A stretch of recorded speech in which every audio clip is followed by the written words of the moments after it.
Hello, and welcome to another episode of the Bearded Mystic Podcast, and I am your host, Rahul N Singh. Today, well, apart from the usual, like, comment, subscribe, if you want to be on my Discord server, link is in the show notes and video description below, and all that stuff. Just check out everything underneath. I was thinking about how fortunate I am to be spiritual, like be part of a spiritual community, or to even have an interest in spirituality, and how it doesn't come to everyone, and to be serious about spirituality, I think, is something only a few people recognize. They may come across spirituality, they may be born in a religious household that follows some sort of spiritual practice, and yet they still haven't been able to kind of detach themselves from the world. And when I say detach themselves from the world, one still remains in the world, but not necessarily of the world, as Jesus said. The fortunate thing is that a lot of the issues that could have grown into suffering in my life was kind of reduced to only a fleeting pain because of spirituality. By knowing that what I am, which is this formless awareness, and understanding the whole Leela that's playing around, with this world, that I am that peace that is beyond all understanding, beyond all polarities, beyond right and wrong, beyond good and bad, beyond positivity and negativity, is that peace which remains untouched, unblemished, unharmed, and it remains as clear can be. That peace which is also bliss, not the bliss that we get from a good night's sleep or from food we've eaten or anything like that, but from just being in formless awareness. When I say being in formless awareness, this is not by saying it one goes into that state. This is a state that remains with you, or remains as it always has been, which is eternal, everlasting, ever present. You don't have to do any sort of practice to bring this around. We can be reminded about it. There may be a self-remembrance in the beginning, but as that self-remembering gets stronger and stronger, we realize that there's no actual effort being put into being this formless awareness. It simply is resting. We are simply resting in that awareness, and anything that arises, like the world, is like a bubble in that formless awareness. And like every bubble, it has a short span of life, but while that bubble is there, we can appreciate it, we can honor it, we can enjoy it, and we can marvel at it, but we don't have to get engrossed in it. And that's the same thing with the world. You realize that, yes, I am formless awareness. This is an understanding that I have. This is now a realization that I have, and this realization is who I am. The refinement is continuing because remember, we will have latent tendencies.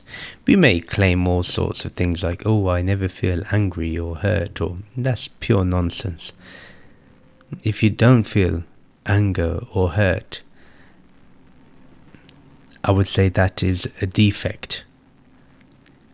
But choosing to not react to the anger and hurt is the most important thing. One may get to that place where, nothing will anger you and nothing will hurt you, for sure. But I've never heard of any enlightened person that didn't go through some sort of pain or some sort of hurt or some sort of grief. Whether that grief was for a few seconds, but it was there, it was present. And while we are in this body and mind, the body and mind will react how nature intends for it to react.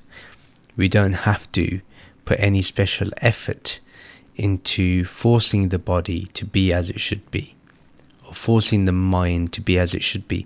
All that happens naturally when we are just remaining in that state of formless awareness. And whenever we feel pain arise, whenever we find that grief arise, we can always go back to the inquiry of, well, who is feeling this pain? Who is feeling this hurt? We take a look at the mind and we say, mind, how long will you last for? It will last for as long as the body is and as something localized. Okay, so how long will this body last? We don't know. But it certainly won't last forever. It's actually funny because there's a guy who's got really popular who's looking to reverse aging. And I think that's just going against nature. I mean, Deepak Chopra talks about it too, like slowing down aging. But I mean, I don't know how much of this is to be true. But the moment we go into that game, we are kind of fighting against nature. Just be with nature. A few more white hairs come through, a few more hair get lost. That's part of nature. Nothing can stop nature from being as it is, and nothing can stop you from being who you are. And that's the reminder you may need every day, constantly, because we're fed that we're something different in this world. We're fed with information that we are separate, that we need this, we need that to feel complete. We need to interact this way, we need to be this way. And fundamentally, there is no way to be other than to be this awareness, this formless awareness, that's all. To be that pure consciousness that is not going to be changed in any way. It can't change. It's beyond the whole changing and changeless aspect. It's like something that is static, yet it's not static. Static would mean that it's still. Stillness is the closest to it, yes, for sure. But also, it's beyond stillness. It's beyond being centered. But all of this point to that reality, again, which is formless. That reality which you are. That reality which I am. And we share the same reality. We are the same reality.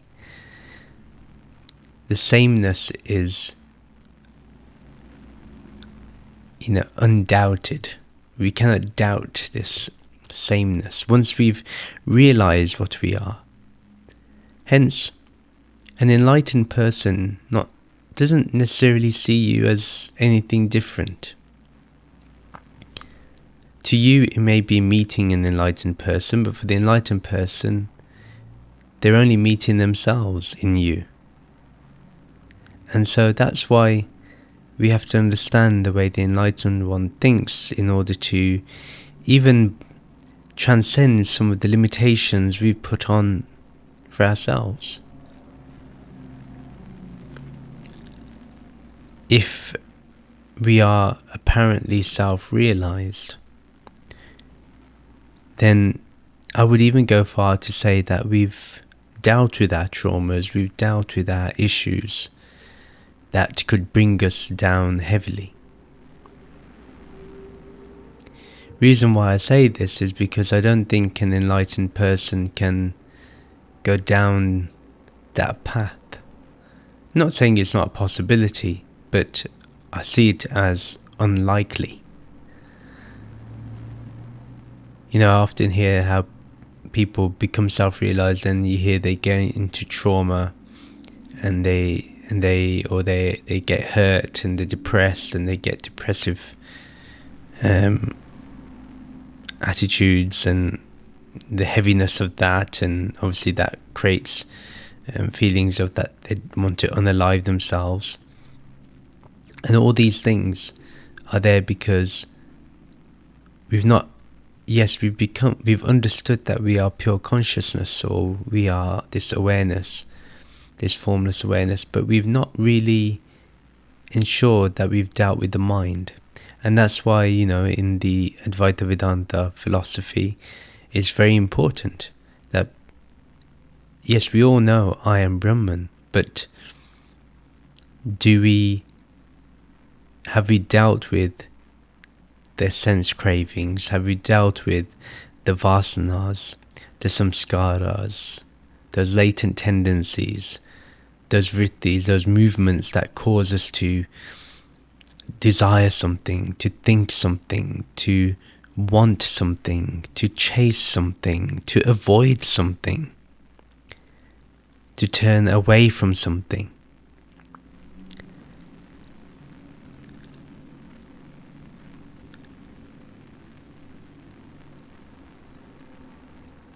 And in the end, the enlightened person, or the one who is self-realized, I think they're one and the same personally. They go with the flow of life. They don't resist life.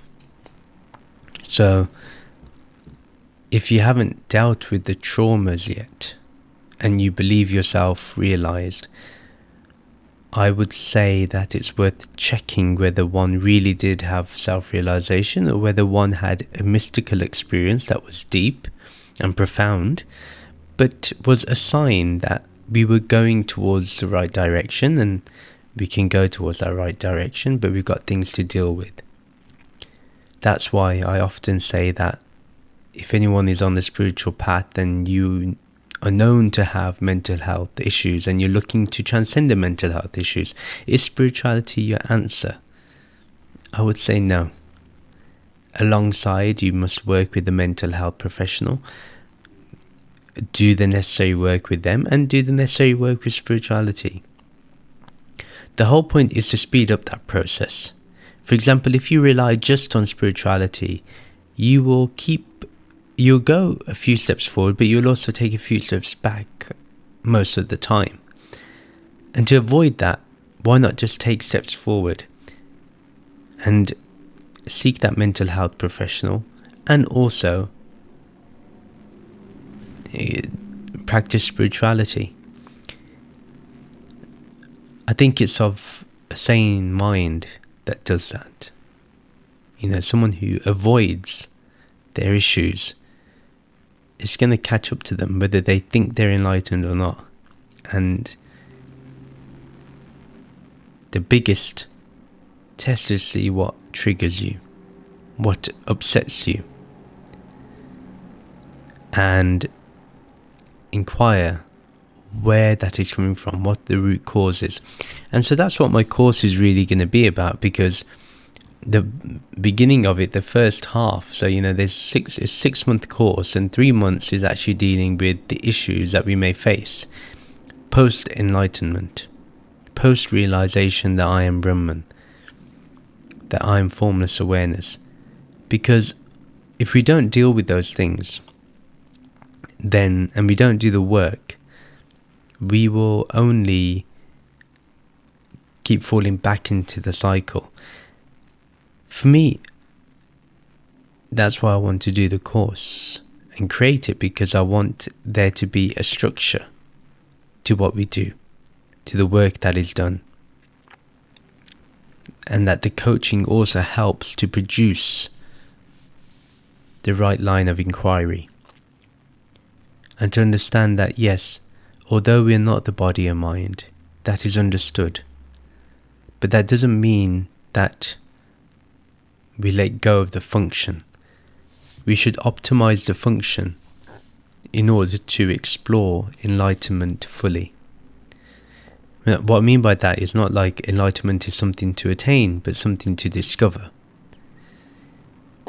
And that's all one has to do, is discover that you are already enlightened. But right now there are some roadblocks, and we're going to deal with them. We're going to deal with those obstacles, and that's the way to see it. That's how my journey has been. It's all been about dealing with those obstacles towards enlightenment. Once one gets rid of those roadblocks and those obstacles, one sees clearly. And then there is no worry about what is going to happen. There's no worry about, am I enlightened or am I not enlightened? The answer is answered by itself. And that's all we have to do. So just remember that if you still believe you're separate to God, to me, to an enlightened person, to another, whether that's your family member, then that means we have work to do. But if you see all as the one, as this formless consciousness, as formless awareness, as Brahman, then peace, bliss, beauty, it's undivided, limitless, boundless, and you just simply rest in it. You simply dissolve in it. You sink into it. And that's what you have to do. Take care. Namaste.